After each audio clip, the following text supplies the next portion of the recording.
Aspirants, welcome to our channel we the hopeful CSE aspirants. तो हमने last किया था मेकिंग ऑफ कॉन्स्टिट्यूशन का पार्ट 1 और आज हम करने वाले हैं making of the constitution part 2। लेकिन उससे पहले हम थोड़ा ये मेकिंग जो पिछला पार्ट है उसको थोड़ा रिवाइज़ कर लेते हैं। टाइमलाइन ही रिवाइज़ करेंगे, ज़्यादा टाइम नहीं लगाएंगे इस पर।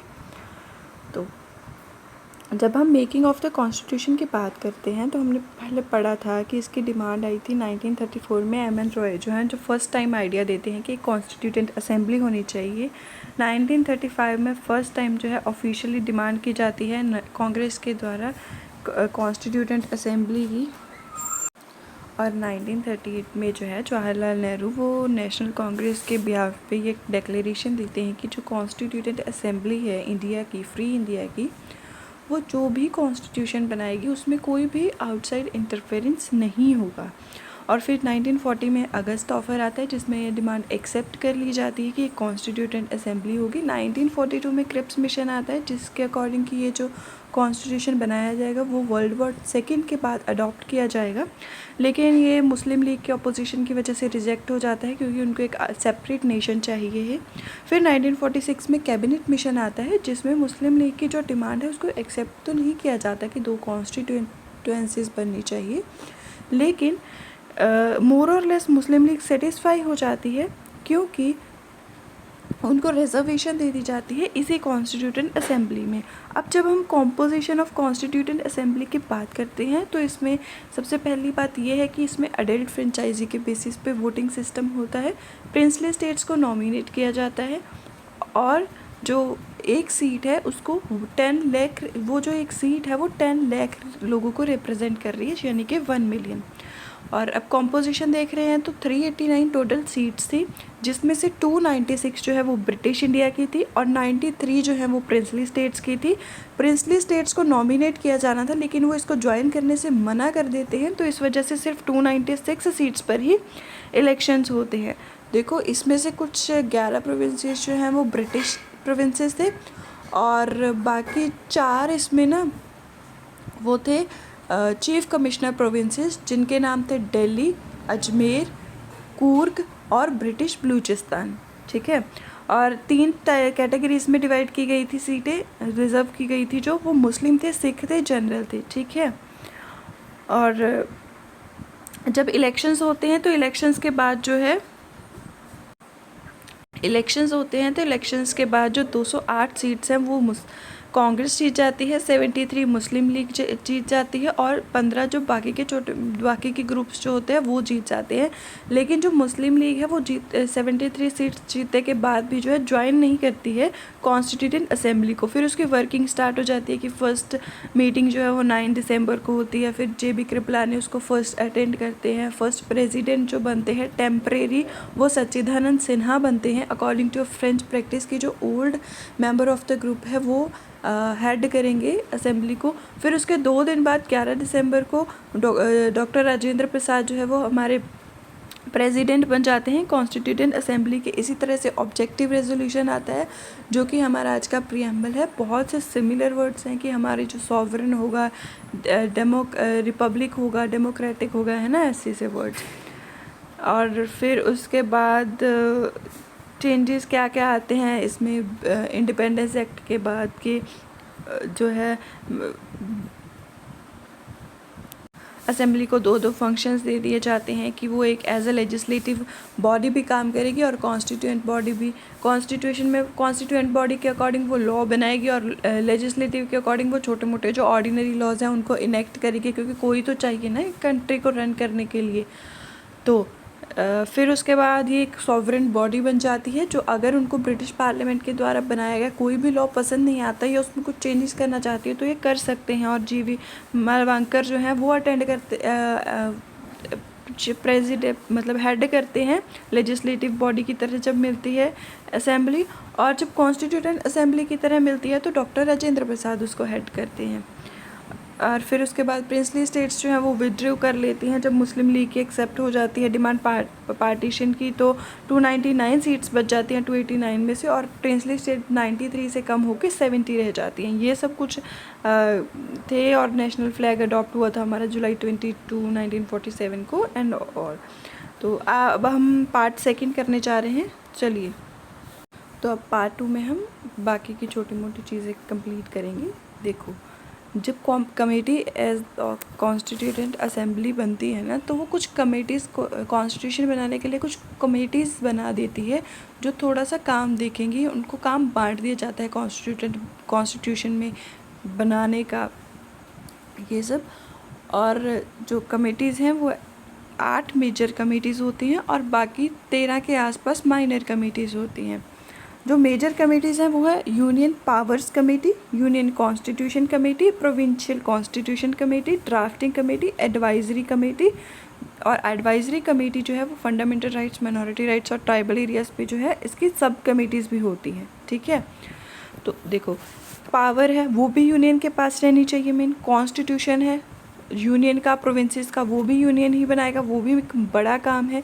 और कॉन्स्टिट्यूशन को ड्राफ्ट करना भी बड़ा काम है। और एक एडवाइजेस देना कुछ इंपॉर्टेंट चीज़ों पे, जैसे कि माइनॉरिटीज़ होगी, फंडामेंटल राइट्स होगी, ट्राइबल एरियाज़ होंगे, ये भी एक बड़ा काम है। फिर रूल्स ऑफ प्रोसीजर बनाना है ना, स्टेट कमेटी बनाना, स्टीयरिंग कमेटी बनाना, ये सब जो है ना, ये इम्पॉर्टेंट चीज़ें थी, इसलिए इसको मेजर बोला गया था। देखो, ऐसा कुछ रूल नहीं है, लेकिन वो तो याद करने के लिए, अंडरस्टैंडिंग बनाने के लिए मैं बोल रही हूँ। ठीक है, ऐसे मत ले लेना कि ये थे ही मेजर, बाकी भी जो माइनर भी है उनमें भी बहुत इंपॉर्टेंट काम थे, लेकिन याद करने के लिए हम बोल सकते हैं कि थोड़ा रिलेटेबल सा हो जाता है कि हाँ, पावर्स, कॉन्स्टिट्यूशन, प्रोविंसेस का कॉन्स्टिट्यूशन ड्राफ्ट करना, उसको एडवाइजेस देना एक फंडामेंटल राइट्स वगैरह पे, तो ये सब मेजर कमेटीज़ बनेगी। इनको मेजर लोग ही हैंडल करेंगे। जैसे कि जो हमारे यूनियन पावर्स कमेटी है उसको जवाहरलाल नेहरू हेड करते हैं, यूनियन कॉन्स्टिट्यूशन कमेटी है उसको भी जवाहरलाल नेहरू हेड करते हैं, प्रोविंशियल कॉन्स्टिट्यूटेंट असेंबली को, कॉन्स्टिट्यूशन कमेटी को सरदार पटेल हेड करते हैं, ड्राफ्टिंग कमेटी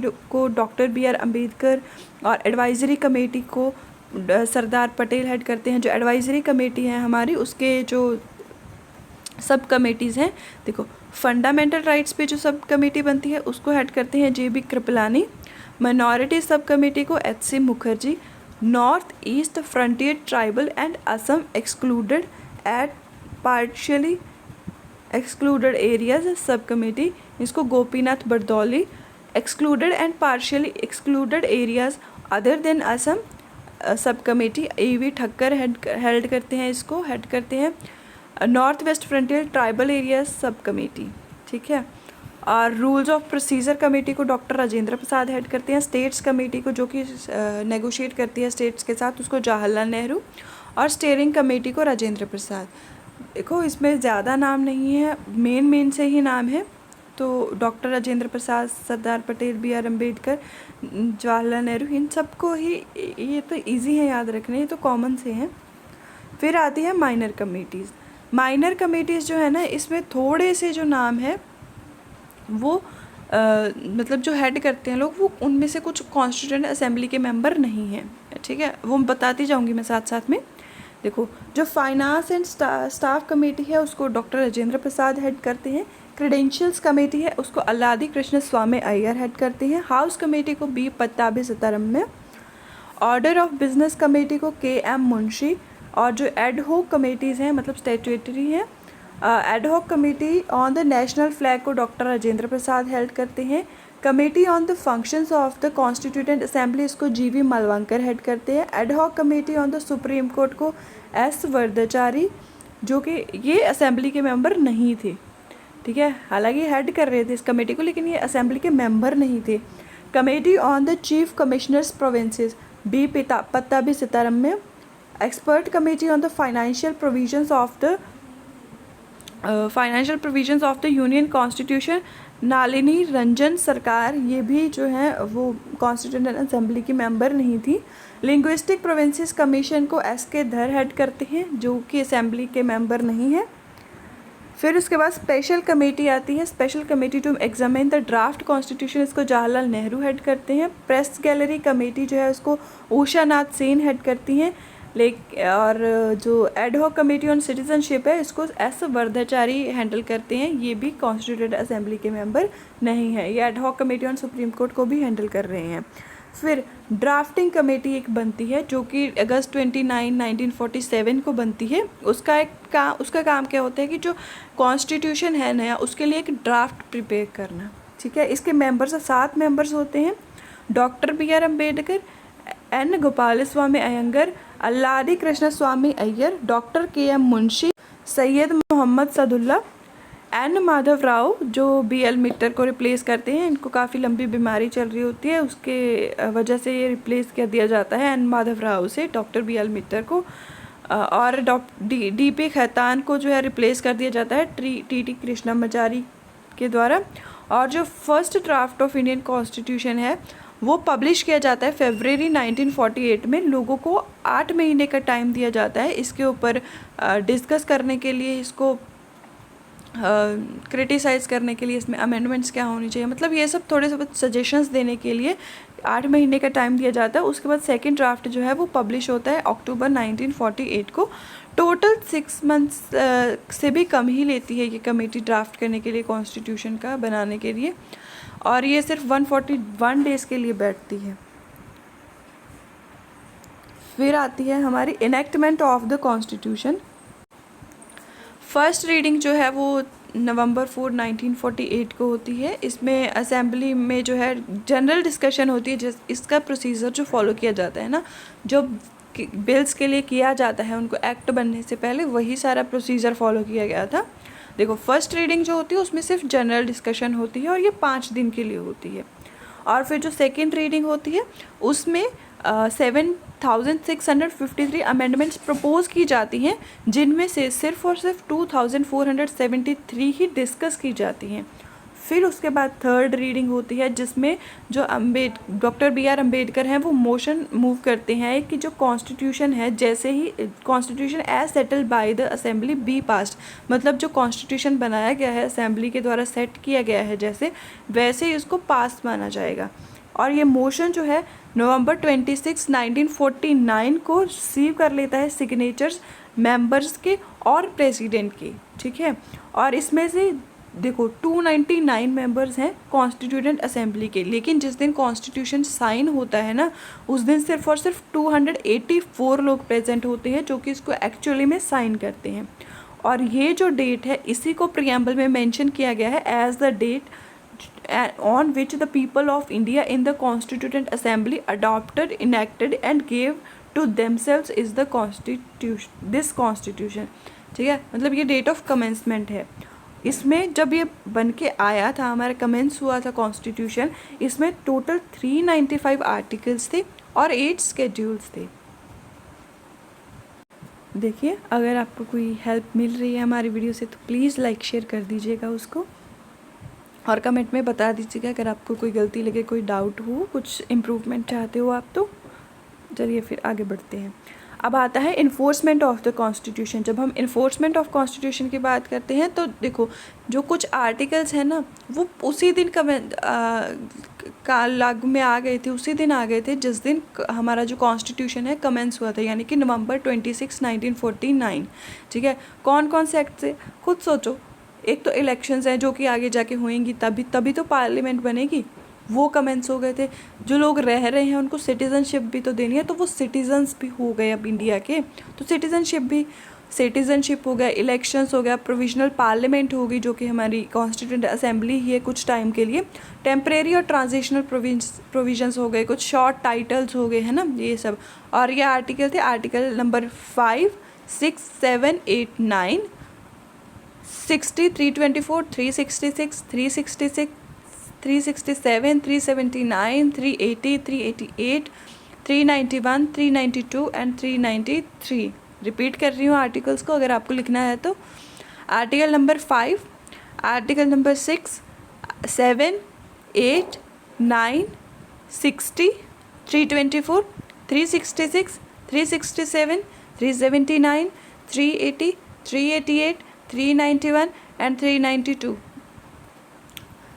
और फिर उसके बाद जो है इसको कमेंस कर दिया जाता है। और जो देखो नवंबर 26, 1949 इसमें जो है हमारा कॉन्स्टिट्यूशन जो है वो इनेक्ट हो जाता है, यानी कि बन के तैयार हो जाता है। अभी इसको कमेंस नहीं किया गया है, अभी इसको लागू नहीं किया गया है, उसके लिए एक स्पेशल डेट रखी जाती है जनवरी 26, 1950। ये जो डेट है ना, इसको इसलिए date of commencement of the constitution बोला जाता है। इस दिन अडॉप्ट हुआ था कॉन्स्टिट्यूशन, क्योंकि इसकी एक हिस्टोरिकल इम्पोर्टेंस थी। अब इसकी हिस्टोरिकल इम्पोर्टेंस क्या थी कि जो 1936 का लाहौर सेशन है, जो 1929 का लाहौर सेशन है ना इंडियन नेशनल कांग्रेस का, उसमें ये डे एज पूर्ण स्वराज सेलिब्रेट किया जाता है।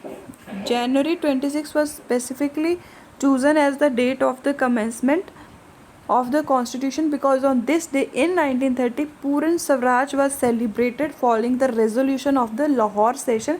29 में 1929 में रेजोल्यूशन पास होता है और 30 में उसको एज अ पूर्ण स्वराज डे मनाया जाता है। लेकिन अब हमें आज़ादी बहुत लेट मिलती है उसके, इसलिए जो 26 जनवरी 1950 है इसको रिपब्लिक डे की ऐसे सेलिब्रेट किया जाता है। इसी दिन जो हमारा कॉन्स्टिट्यूशन उसको कमेंस किया जाता है, अडॉप्ट किया जाता है। ठीक है, अब सारे के सारे लागू हो गए हैं जो हमारे हैं। अब इसके बाद जो है कॉन्स्टिट्यूशन के कमेंसमेंट के साथ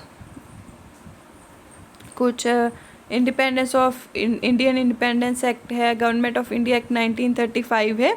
ये इसको जो भी एक्ट हैं वो सप्लीमेंट करते हैं या कुछ भी है वो सारे रिपील हो जाएंगे। और जबकि जो abolition of private counsel jurisdiction act है वो कंटिन्यू रहेगा। ये क्या था एक्ट, इसको हम शॉर्ट्स वीडियो में कवर कर लेंगे। ठीक है, और कुछ इम्पॉर्टेंट फैक्ट्स हैं छोटे छोटे से जो हम पढ़ लेते हैं, फिर उसके बाद एक ही टॉपिक रह जाएगा और ये ख़त्म हो जाएगा चैप्टर। अब एलिफेंट जो है इसको एज अ सिंबल या सील कॉन्स्टिट्यूटेड असेंबली की रखा गया था। देखो ये इम्पॉर्टेंट है, ये पूछा गया है कई बार एग्ज़ाम्स में और मैं गलत करके आई थी। और सर बी एन राव जो है वो हमारे कॉन्स्टिट्यूशनल एडवाइज़र थे असेंबली के। HVR अयंगर जो थे वो सेक्रेटरी थे कॉन्स्टिट्यूटेड असेंबली के। SN मुखर्जी चीफ ड्राफ्ट्समैन थे कॉन्स्टिट्यूशन के। प्रेम बिहारी रायज़ादा जो थे इन्होंने कैलीग्राफी की थी इंडियन कॉन्स्टिट्यूशन की। देखो जो पहले लिखा गया था ओरिजिनली कॉन्स्टिट्यूशन वो इन्हीं के द्वारा लिखा गया था और इटैलिक स्टाइल में, फ्लोइंग इटैलिक स्टाइल में लिखा गया था। और उसके बाद कैलीग्राफी जो की थी इन्होंने की थी, लेकिन इसको डेकोरेट और ब्यूटिफाइड ओरिजिनल वर्जन को किया था शांति निकेतन से थे ये आर्टिस्ट, नंदलाल बोस और ब्योहार राम मनोहर सिन्हा। ठीक है, इन्होंने जो है इसको डेकोरेट किया है कॉन्स्टिट्यूशन के ओरिजिनल वर्जन को। फिर ब्योहार राम मनोहर सिन्हा ने जो कैलीग्राफी हिंदी वर्जन की है ना वो वसंत कृष्ण वैद्य ने की थी और इसको जो डेकोरेट किया था नंदलाल बोस ने किया था। ठीक है, उसके बाद Hindi text of the constitution. तो जो हमारा हिंदी टेक्स्ट ऑफ कॉन्स्टिट्यूशन है ना, इसमें देखो पहले जब ओरिजिनली हमारा कॉन्स्टिट्यूशन बना था तब कोई प्रोविज़न नहीं था कि हिंदी में भी ट्रांसलेशंस की जाएंगी, इंग्लिश में ही हमारा कॉन्स्टिट्यूशन बना था। लेकिन अब बाद में प्रोविज़न लाया जाता है एक, जिसमें एक 58th कॉन्स्टिट्यूशनल अमेंडमेंट होती है 1987 में, जिसकी वजह से एक नया आर्टिकल ऐड होता है इंडियन कॉन्स्टिट्यूशन में 394A लास्ट पार्ट नंबर 22 में। इसमें बोला जाता है कि कॉन्स्टिट्यूशन जो है उसकी ट्रांसलेशन हिंदी में की जाएगी और इसको रन करेंगे वो प्रेसिडेंट करेंगे, मतलब प्रेसिडेंट की सुपरवाइजिंग कह सकते हैं हम। और ये जो ट्रांसलेशन है ये हर चीज़, हर कॉन्स्टिट्यूशन के हर चीज़ की ट्रांसलेशन जो है हिंदी में की जाएगी। अगर कुछ मॉडिफिकेशंस लगती हैं सिमिलैरिटी लाने के लिए हिंदी वर्जन और इंग्लिश वर्जन में, तो उनको भी कंसीडर किया जाना चाहिए और वो मॉडिफिकेशंस ला सकते हैं अगर सिमिलैरिटी लानी है दोनों लैंग्वेजेस में, क्योंकि कई बार किसी लैंग्वेज में किसी चीज़ का मतलब क्या होता है और किसी में क्या होता है, तो सिमिलैरिटी लाने के लिए। अब हर जो कोई भी अमेंडमेंट पब्लिश हो रही है उसको भी हिंदी में ट्रांसलेट किया जाना चाहिए। और बस अगर इसका कुछ मतलब का थोड़ा बहुत फ़र्क पड़ रहा है तो प्रेसिडेंट इस बात को कंसीडर करेंगे और चेंजेस जो लाने चाहिए वो लाएंगे। बस यही है इसमें और कुछ नहीं। और जब हम लैंग्वेजेस चैप्टर करेंगे ना तो उसको अच्छे से समझेंगे कि लैंग्वेजेस वाला प्रोविज़न क्या है, कौन सी अथॉरिटी कमेटी भी बिठाई जाती है कि जो देखेगी कि कितनी का प्रोग्रेस हुई है हिंदी में, हम उसको as a national language adopt कर सकते हैं, इंग्लिश को रिप्लेस कर सकते हैं या नहीं, ये सब चीज़ें। वैसे तो हमारी कोई नेशनल लैंग्वेज है नहीं है, ठीक है, ऑफिशियल लैंग्वेजेस है, नेशनल लैंग्वेज कोई नहीं है हमारी।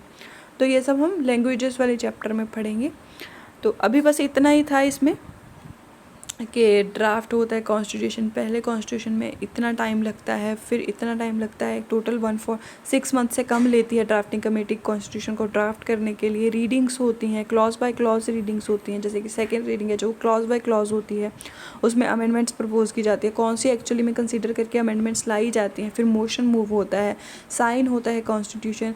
26 नवंबर 1949 को ही जो है हमारा कॉन्स्टिट्यूशन बन के तैयार हो जाता है, लेकिन उसको अभी कमेंस नहीं किया जाता है, उसको अडॉप्ट नहीं किया जाता है, लेकिन कुछ एक्ट्स हैं जो लागू हो जाते हैं उसी दिन से, जैसे कि सिटीजनशिप का हो गया, इलेक्शंस हो गए, प्रोविजनल पार्लियामेंट हो गई, ये सब। और फिर उसके बाद जो 30 जनवरी 26 1950 है, इसको कुछ इम्पॉर्टेंट एज डे कंसीडर किया जाता है, क्योंकि इसका हिस्टोरिकल इम्पोर्टेंस है। नवंबर 26 के जनवरी 26 की कि पूर्ण स्वराज मनाया जाता है इस दिन। और ये सब कुछ और कुछ इम्पॉर्टेंट फैक्ट्स हैं जो कॉन्स्टिट्यूशन के लिए हमें याद होने चाहिए। तो ये सब था इस पार्ट में, ये कुछ ज़्यादा मुश्किल नहीं है, ये बिल्कुल छोटी छोटी सी चीज़ें थी। और कमेटीज़ तो देखो याद करनी ही पड़ेंगी, ठीक है। एक बार पता चल मतलब याद कर लो कि हेड कौन कौन से थे इनके, ताकि अगर क्वेश्चन आए भी तो उनको आंसर कर सको, और याद कर लेना क्योंकि ये पूछे गए हैं क्वेश्चंस, ठीक है, कि कौन सी कमेटी को किसने हेड किया था। तो छोटी सी चीज़ें, पहले 8 मेजर कमेटीज़ कर लेना, फिर माइनर कर लेना। और इसको हम अगर आप बोलोगे तो एज क्वेश्चन आंसर्स भी, अगर नेक्स्ट वीडियो हम क्वेश्चन आंसर्स पे ही ले आएंगे और इसको कवर कर लेंगे, याद करने की कोशिश करेंगे क्वेश्चन आंसर्स के थ्रू, ठीक है। तो यहाँ पे हमारी वीडियो होती है ख़त्म। अगर आपको हमारी वीडियो अच्छी लगी तो please like and subscribe our channel we the hopeful CSE aspirants. Thank you, bye bye, take care.